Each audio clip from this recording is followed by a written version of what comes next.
Hey, Field. Yep. All right. So I've got a Frosty. Mhm. I got a Big Gulp. Mhm. I got an apple pie. Which one you want in the face?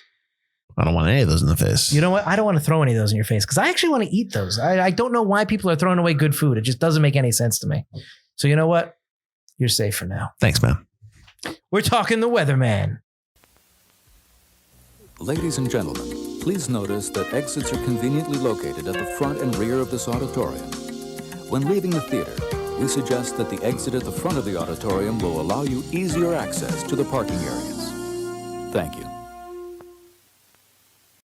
Hi, I'm Mike Field. I'm Mike Butler. And you're listening to Forgotten Cinema.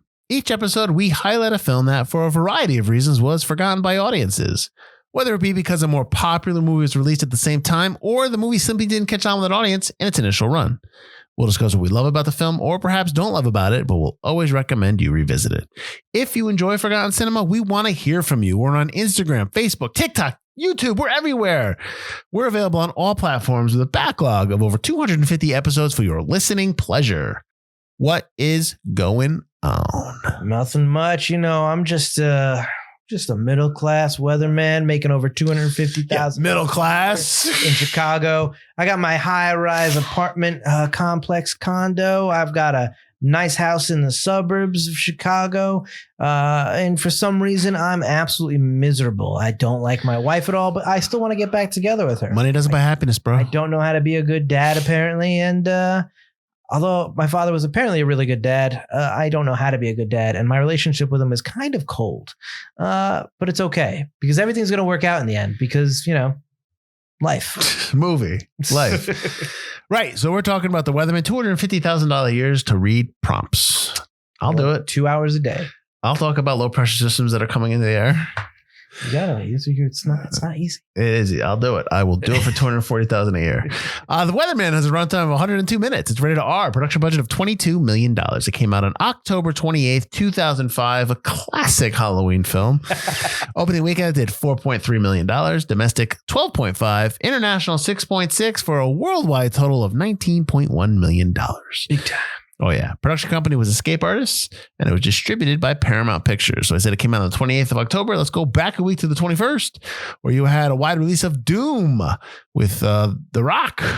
You know, I love the video games. I played all of them. I play them constantly. I've still never seen that. I've still never seen that movie because I hear it's terrible. It absolutely is. I'm so curious. You also had North Country, Dreamer, Stay, and Kids in America. Quite the weekend. And a limited release of Shop Girl and Kiss Kiss Bang Bang. Probably the movie that is the best out of all of them. Although North Country is really good. What's Dreamer? What is that? Dreamer is the Dennis Quaid and is it Dennis Quaid with the horse, or is it? I think it's Dennis Quaid. It's a horse movie. Okay. No. 28th of October, when this film came out, you had a wide release of The Legend of Zorro, which is the sequel to The Mask of Zorro, which is an episode. Mask of Zorro is the episode we did. That is very good. You also had another sequel, Saw 2, which was clearly probably the big winner that weekend. And then a movie released Prime. at the right time. Totally. And then Prime, if you didn't hear that. November 4th, the week after, you had a wide release of Chicken Little, Jarhead, and Good Night and Good Luck. Jarhead's like one of the first movies on our list. Yeah, and I haven't seen it since I saw it in the theater. So I remember watching it, remember liking it. Jake Gyllenhaal. I remember writing a review, which I actually won an award for my high school newspaper. And in that review, I said, I'll probably never watch this film again. Yes. I really liked the film, and I said, I'll probably never watch it again. It was all downhill from there. This movie is directed by Gore Verbinski, who won an Oscar for Rango. Won? Yeah, but it was Best Animated Picture. That's why he won the Oscar. It's the best animated. And picture. Rango's a film we did on the show. Yes, it is. And Field loves it. Loves it. Did you say it's the best animated picture ever? I just wanted to get your reaction. Yeah, well, it's not. You'll get my reaction. It's very good. It was probably the best animated picture that year. I don't even know without even. That's one of the Toy Stories came out that year. No. Toy Story was 99. 2002 or something. Yeah. Well, Toy Story won all 3 years. I don't even know if the fourth one won, but the first three won. Yeah. Yeah. He also directed The Lone Ranger, an episode we did, The Mexican, and The Ring. Written by Steve Conrad, who's done The Pursuit of Happiness, The Secret Life of Walter Mitty, which is an episode we've got coming up, and a TV show, Patriot. Cinematographer was Fidon Papamichel, who's nominated for 2 Oscars, Nebraska and The Trial of Chicago 7. And he also did Walk the Line. Composer was James S. Levine and Hans Zimmer. So there's 2 composers. And in the notes, I could not find why there was 2 composers. Levine has done the TV show Glee, did movie Running with Scissors, and the TV show La Brea. Hans Zimmer, I think we all know, has 12 overall nominations. He won 2 for Dune Part 1 and Lion King. Edited by Craig Wood, who's done Tomorrowland and Mouse Hunt, 2 episodes we did. He does basically most of Verbinski's films. Produced by Todd Black, Jason Blumenthal, and Steve Tisch. Black has been nominated for an Oscar for Fences, and he did the Equalizer trilogy along with Denzel Washington movies. Did he direct? Did he produce the last one? Of the 3? Yeah. Probably. No, the last movie we did last week. Oh. Or was that a different producer? Might be the same producer. It's Paramount. Both movies are Paramount. Could be the same. Blumenthal's on 7 Pounds, the Taking of Pelham 1, 2, 3, the 2009 version. And Steve Tisch has done Forrest Gump, which was nominated for an Oscar because he was nominated for Best Picture, and The Postman, which is underrated. That's right. It's not as bad as people say it is. Same thing with Waterworld. Nicolas Cage is David Spritz. Won an Oscar for Leaving Las Vegas, nominated for adaptation, and he's also in Pig and Face Off. And Peggy Sue Got Married. Not long ago. Michael Caine is Robert Spritzel. He plays his father in this film. Won 2 Oscars, has 6 overall nominations. He won for the Cider House Rules and Hannah and Her Sisters. Hope Davis as Noreen, David's ex-wife. She's in About Schmidt, American Splendor, and the TV show Your Honor. Michael Rispoli as Russ, the other man, the man who's going to marry Noreen. He's in While You Were Sleeping. 2 Family Houses is an episode we did. And Very good movie. Yep. Oh, I love that movie. And the TV show The Sopranos. Nicholas Hoult as Mike from About a Boy, Mad Max Fury Road. He's in Superman Legacy. I didn't know if you knew that. He's Lex Luthor. And he's Nosferatu coming up. Shiny and Chrome. I'm going to butcher this name. Geminine de la Pena. Plays Shelley. Thanks. She's the daughter. I probably got that wrong. She's in Bunker Z Zulu with a TV show. And then she's also in Aaron Brockovich. Gil Bellows as Don, the creepy creeperson. He's in Shawshank Redemption and the TV show Ally McBeal. We'll get more into Gil Bellows later. And then you have to see Brian Gumbel's in there, Ed McMahon. They said Wolfgang Puck was in this, but I didn't see him. And he's in the footage at the beginning when he's watching Brian Gumbel. They're cooking something. Oh, okay, yeah. So there's a couple other people that are, TV reporters or in the TV business news kind of thing. Mike has never seen this film. I have. I did. I started last week. Why don't you start this week? What'd you think? Or give me some overview. So I've always hold up. Okay, now give me some overview.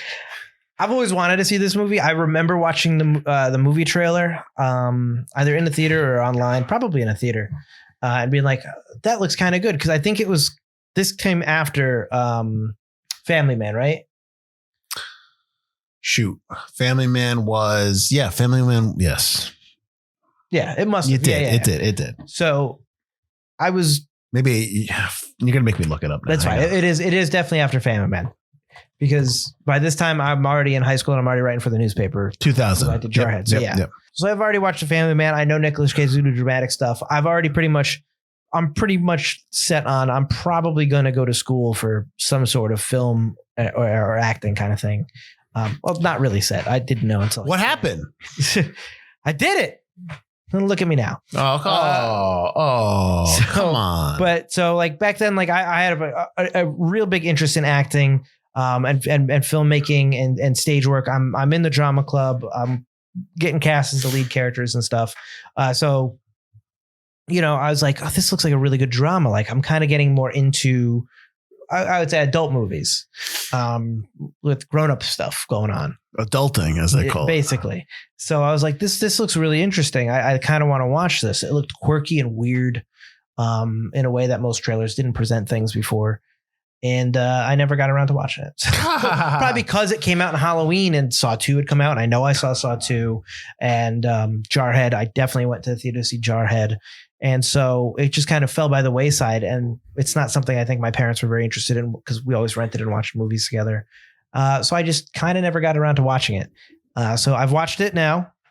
And I hope so, because that's what the show episode's about. I don't know what I think about it because I really like it. It presents something really interesting and different. It's well filmed. It's well acted. There are certain things and bits of it that I just I'm like, I don't know if I like that. I don't know if I like that. I think overall it is a very good film. But in terms of if I like it or not, I still don't know. Okay, that's fair. Yeah. So let's go into maybe something that let's not get negative. Let's go positive first. Give me something that you really liked out of this film. The credits. Damn. I'm just kidding.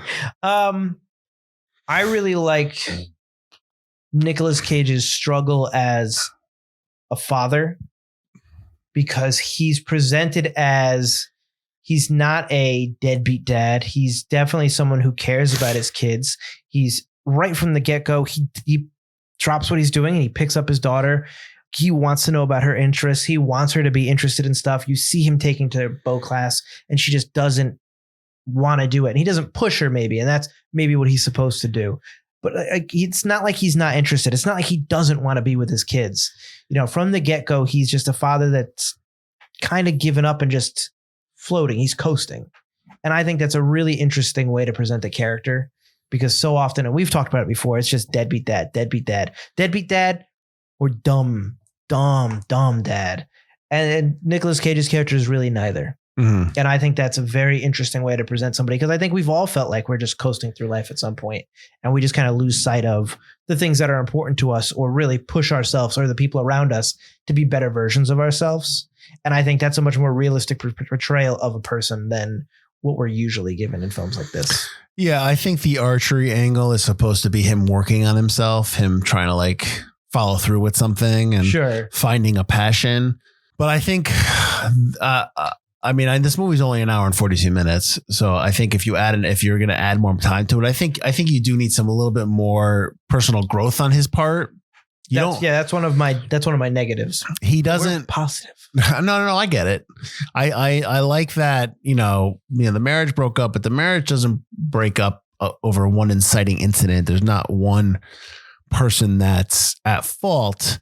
They just fell out of love, and they were fighting and they just broke up, and it was just the marriage ended. And it never really kind of pointed fingers as to why. They never answered that explanation. The only question that Nicolas Cage has in his life is just basically, is he doing enough to make his father proud? Because I know that's like a big thing. There's like a big father-son thing going on with Michael Caine's character, with Spritzel. He's a Pulitzer Prize winning novelist. And Nicolas Cage is playing David Spritz, who knows that he makes good money, knows that he's doing well for his family and for himself, but he finds not satisfaction in terms of like what I took it as, like, what he's doing in his life. Like, it doesn't matter. You know what I mean? Like, so I think that's a big question. And I almost think that aspect of it really I really dug a lot. And I know they kind of show the converse of that with the children and him trying to do that for his kids and trying to be there for them. But I think it's a much stronger pull the other way. I think it's with him and his father, and just kind of like David Spritz working on himself. So, but to that point, and I guess I am going negative. I wanted a little bit more of that with David. Like, and I don't know what I want, but I just want some kind of personal growth, because there's stuff where, like, with Noreen and with Russ, they just don't like him. You know what I mean? Like, there's never Noreen is just like clearly hates him. Yep. And I found myself being like she is just abjectly just yelling at him, like when the daughter tears her ACL.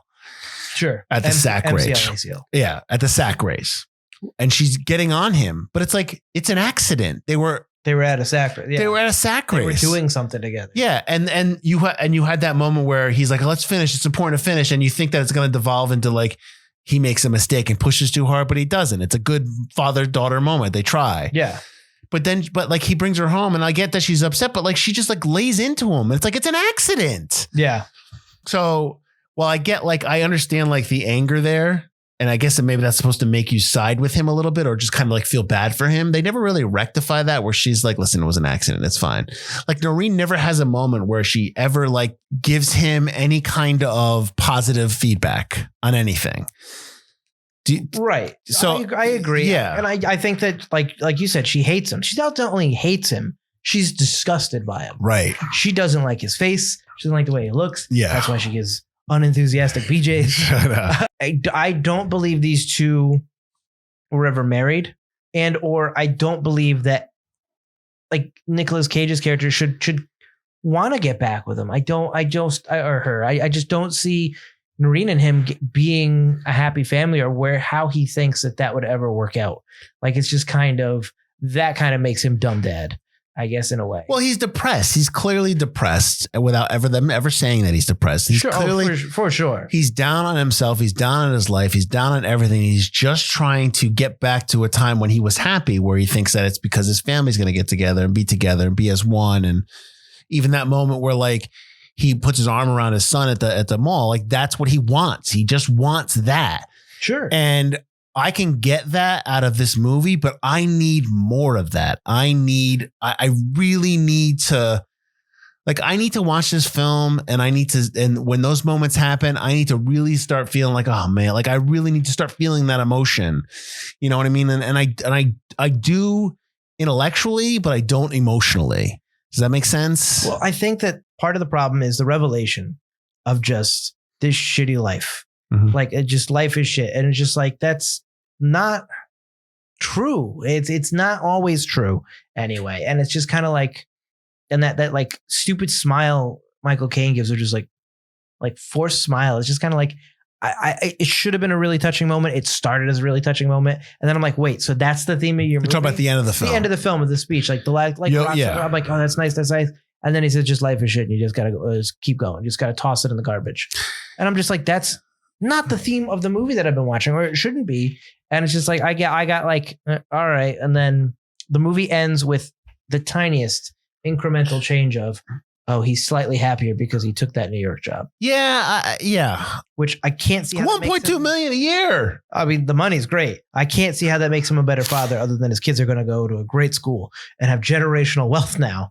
Like, I don't see how, like, oh, I go back every weekend. You're going to be jet lagged. You're going to be tired. You're never going to really. New York to Chicago. It's an hour. I hear you what you're saying. It's like every week. Yeah. Well, go back to the Michael Caine stuff, because I think you're right. I think it's a good lesson. Like the quote, I have two quotes. You always worry about your kids, no matter how old. They're always looking after. That's a great quote. Like that quote. That's a great line. That's a great message. That's great. That's all great. The problem is with that line is that it stops right there. And Robert Spritzel never says to him, I'm proud of you. Never says to him, yep. You know, like, he never, like when Nicolas Cage, when David Spritz, Cage's character, gives his living eulogy, because they have a living funeral because his father's dying. So he says like, oh, I always think of the Bob Seger song Like a Rock. And then the power goes out and that's all you hear. And then when the end of the movie, Spritzel picks him up.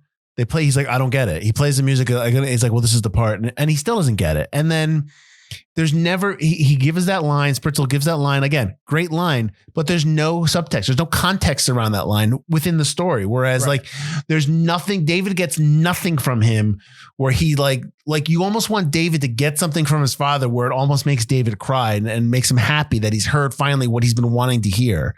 And all he tells him is this shit life. You must chuck some things. We must chuck them in this shit life. I go, okay, but that's great too. But again, how does that relate to David? And how is David going to take that and move on with his life? He's saying chuck your kids away. Like his whole concern is his kids and his career. Like he's not changing his career. Like David, like in this entire movie, David is trying to find his way. David is trying to find his way to happiness in this film. He's getting no help from nobody. He's getting nothing. Nothing. I mean, his kids are not mean to him. His kids are trying, and kids, you know what I mean? Like, right. But like, and to that point, like the kids are understanding and stuff like that. They know that I guess that's one positive. Right. But he's getting nothing from nobody in this film. Not even when he sees his mom, when he goes to pick up his dad his first time. I didn't even realize that was his mother, because his interactions with her was almost like, is that the maid? Like, he doesn't go up and kiss her. He doesn't say, hey, how's everything? He doesn't even call her mom. I think, although I like the story of the film, I think the dialogue is very stilted.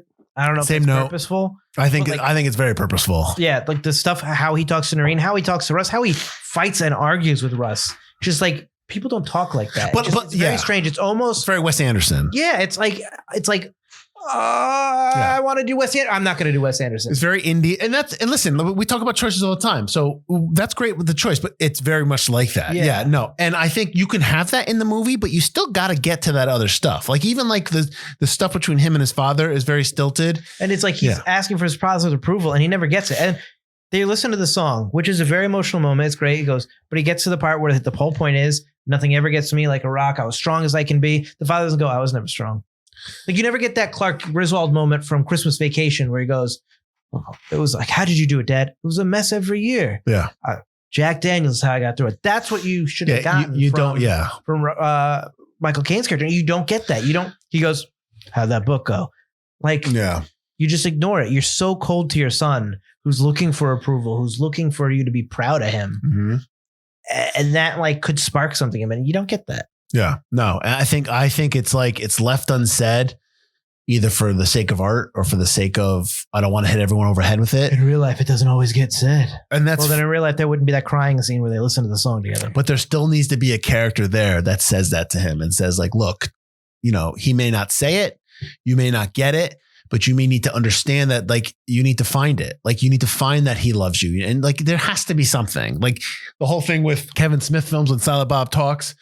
And he busts out with that wisdom. Oh yeah. Yeah. That's like a little tropey and that's a little like cliche, but like that's necessary in this. You can do it in a way where you need to show that. Yep. Otherwise we're left sitting here going, what did I watch? Is this a downer of a film? Is like, are we not to believe that he's really happy? Well, what's the Sam Rockwell movie with the kid goes on summer break? Oh, the way back. Way back. Like, there's tons of moments in that. And that's another film that's like a dark comedy that deals with this kind of like, am I good enough? But that does it perfectly at the end. That Sam Rockwell moment of I'm a friend of the six. Right. And you get that moment where he cries and goes, well, Dad, he called me a six, man. Who does that? Like, you get that cathartic, what you like it, and it's played real. It's not like overblown. Yeah. But you have to have it. And you get that moment at the end where his mother, Toni Collette, goes in the back and sits with him in the way back. And that's all you need is that. Like give me something like he's in New York doing his job, right? And his dad's there. You know what I mean? Or his dad's watching him, or his dad's watching with his wife and he's got a tear in his eyes. Give me something. Like just don't just leave it like, because I feel like David's like not happy. I feel like I don't know what to believe. And I genuinely like this film. I just think there's some stuff that just leads me wanting more. I think you have the same issues that I think. Yeah. Because it ends with, you know what it reminds me of, which keeps popping up on my Instagram now, is the scene in Adaptation where Brian Cox is talking about stuff and he's like, what about a screenplay, a script where nothing really happens? And Brian Cox is like, what the fuck do you mean nothing happens? People die every day. People fall in love. People die. A priest dies in a church. A woman's like this. So people give money. Like, if you don't think nothing happens, then get the fuck out of it. Like, I'm wasting my time. I feel like I don't feel like I waste my time. It's a good film, but I feel like that's the end of this movie. And there are people, and there were people in like my screenwriting class. There was one guy I'd never forget who was like dreamed of writing a movie like this where nothing happened. And that was like his dream. And like my screenwriting teacher was like, can you not? But like, that's how this movie ends, with just the little like minutia of like, I made 4 times my salary. So I guess I'm happy. It's just like, no, it's not. That wasn't what made you happy to begin with. Yeah. Like you were rich already. It just, you're left wanting because the movie is building up to something that ends up being nothing. Well, he gets professional success, and it's almost like that's never in doubt because he's really confident in his ability. And was like, "You nervous?" He's like, "No, I'm not nervous. It's something." Yeah, and like, so he knows his job, and he knows that it's not necessarily that he's not proud of his job. He doesn't, like I said, he doesn't find a lot of, he provides a lot of impact or value with the job. Like because the whole variance thing, the 18% variant. He wants to learn to be a meteorologist. And then when he's starting to learn to be a meteorologist, they basically tell him it's all guessing anyway. Yeah. So his job didn't make any difference. But he's still good at it. He's good at doing the on-air stuff. The spritz nipper. What's the nipper? What's the nipper? Hey man, it's February. It's cold everywhere. Get off my back. Get out of my face, okay? Yeah. You're on TV, man. What?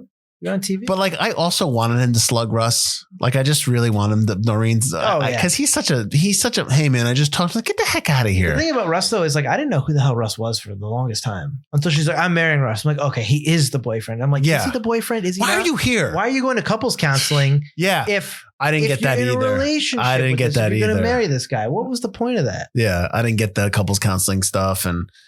Yeah, no, I didn't get that. Let's talk about the Mike, which is Nicholas Holt's character, the son, and the Don storyline.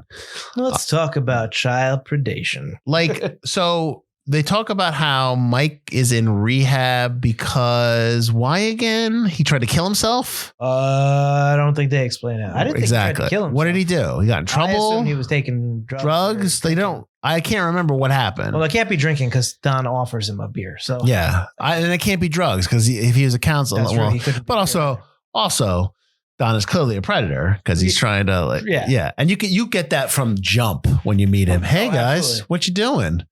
Yeah, fuck. I know. Drop it in the bag. Go ahead, throw it in there. I'll buy. I got a massive discount. I'm like, oh, creep. Creep warning. Do we need to see more in that stuff? I don't think we need it at all. Well, it's to show you that David's going to step up for his kids. Sure. But we're focused on the daughter.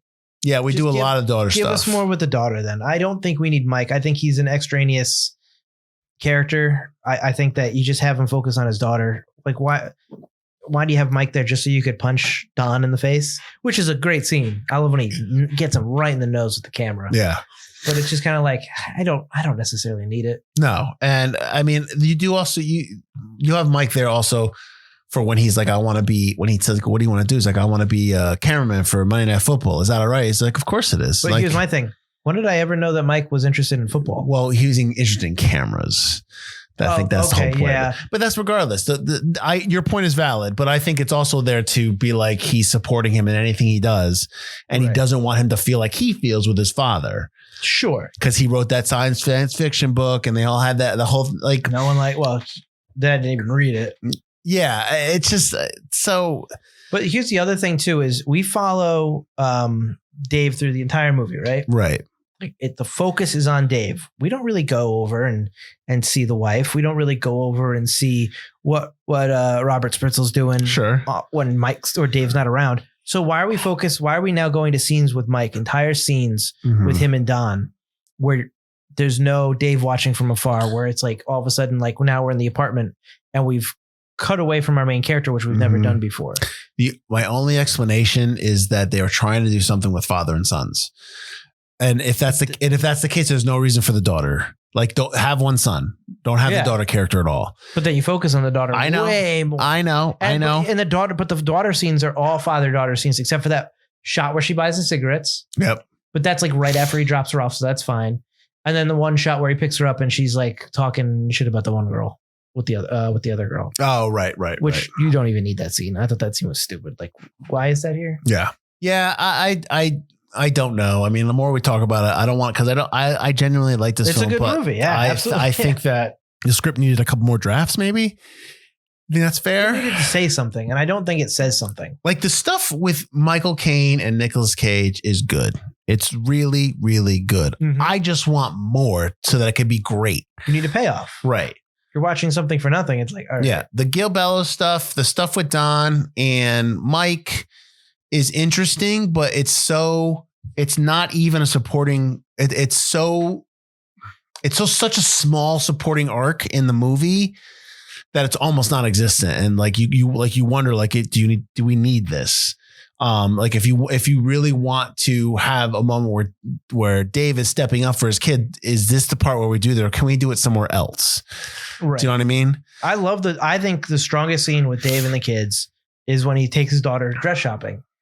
And like he's happy and he's really engaged and he's emoting. Yeah. And it's really the first time we see him happy and laughing and dancing, other than the fake laugh, in the weather station, or his fake creepy smile in the weather station. Yeah. It's the only time he was happy in the entire movie. And when he's got Mike, when he beats the crap out of the Yeah. Again, that's the thing. He's connecting with his kids. Right. Yeah. No. But I think that daughter stuff, taking her shopping and showing that he's just interested in her, not necessarily in her having interest, is great. that all comes because like she's being called camel toe because her clothes are too tight. And if you don't know what a camel toe is, look it up. I'm not going to explain it.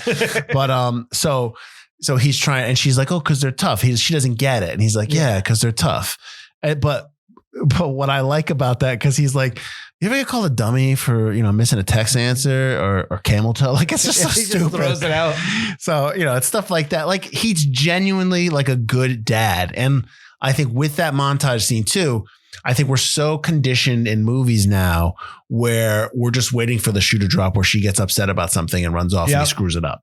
And that never happens in this movie. Like, he's always doing his best and he's always trying. I talked about the sack race where he's like, no, let's finish it. This is a real lesson. He's like, how about archery? He doesn't push her too much. She tries it. He doesn't push her. So I think that there's never those moments where it kind of flips on his head. Like, he's genuinely doing a good thing, which brings me back to Noreen, where I'm going to ask you this. Do you think that the decision to make Noreen always an antagonist to him to kind of further his story along is done to the detriment of her character, because she's never giving a moment where she's just nice and she's just pleasant, or she sees Dave trying, or we never get that. It's always like that little, like, she's always got that face on her, like she just can't stand him. I would say who cares, because she doesn't matter. I don't necessarily. But she matters to Dave. Nice. Yeah, that's the only thing, is that in terms of Dave, I need her to be nicer because I find his obsession with getting back with her unreal. It seems like he's getting enough time with his kids. Mm-hmm. He's whatever he wants, he picks them up. They're there.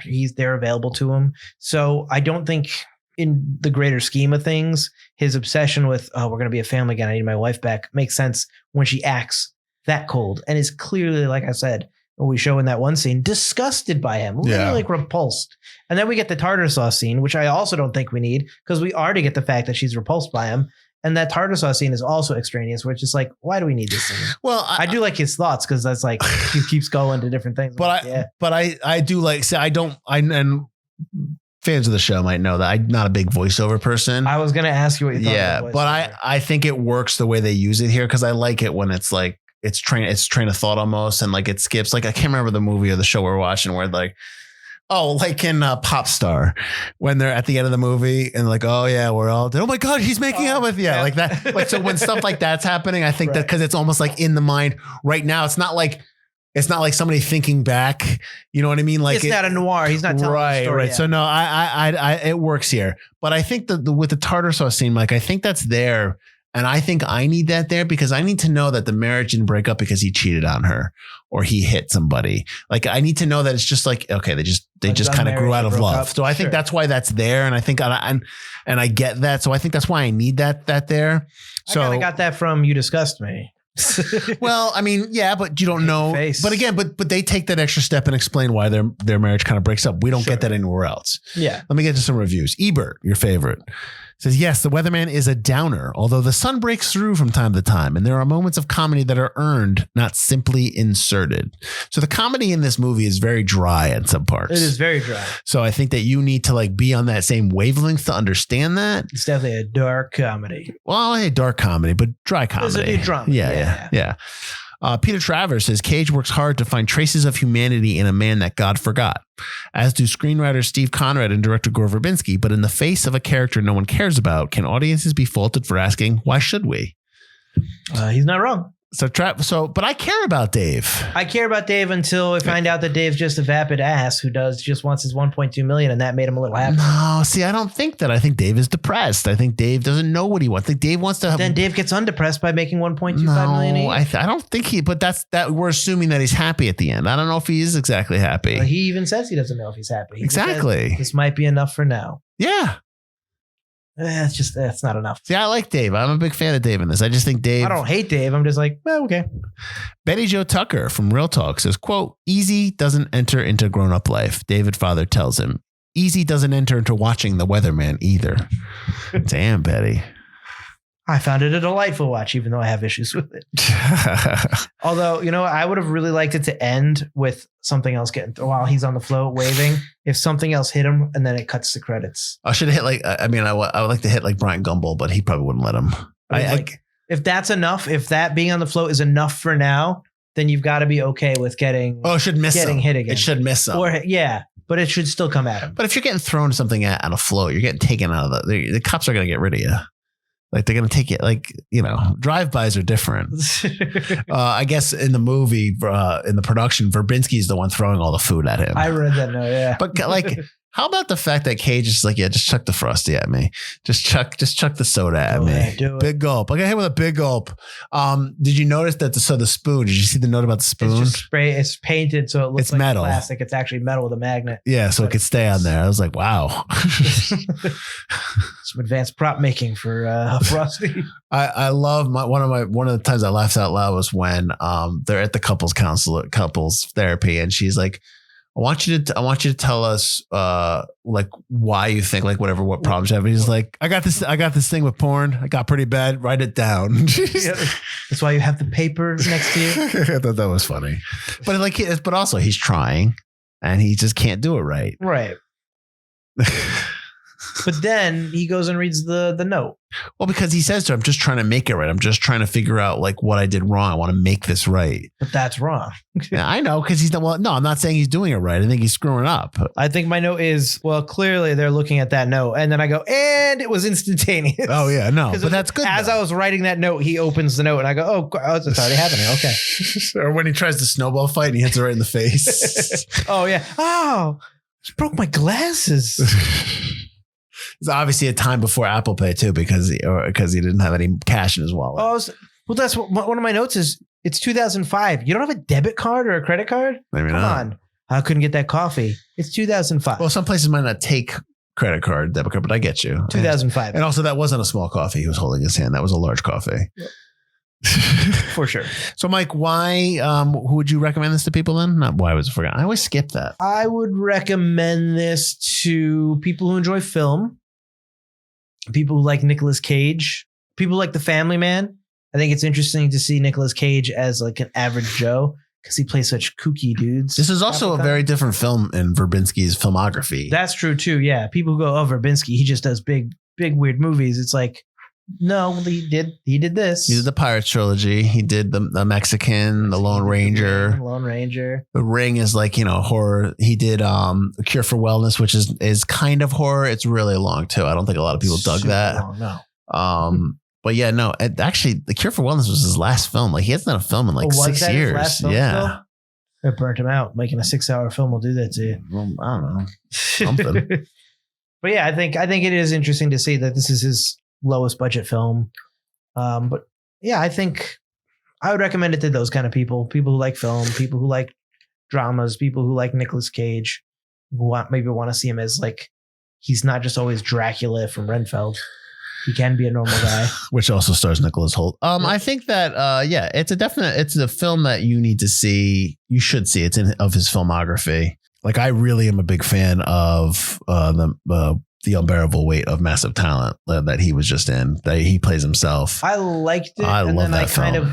Kind of forgot about it. See, that's the thing. I kind of want to rewatch it because I liked it when I watched it. I enjoyed it when I watched it the first time, but then the second time I watched it, I was like, I really like this movie. That was just like, I really like this film. So I've already talked about how big of a fan I am of Nicolas Cage. So, but like back then, you had like Weatherman, Family Man, Leaving Las Vegas was before this. So there's a stretch of like 5 to 10 years where he's doing these type of films. And even now he did like Pig was the one Dreams, not Dream State. What's the one where everyone's dreaming about him? Oh, Adaptation's another one. Like there's just movies that are like this film that he's in that he just really hits. And I think this film, I don't think it's his fault, the issues that we're talking about, because I root for Dave. I root for him.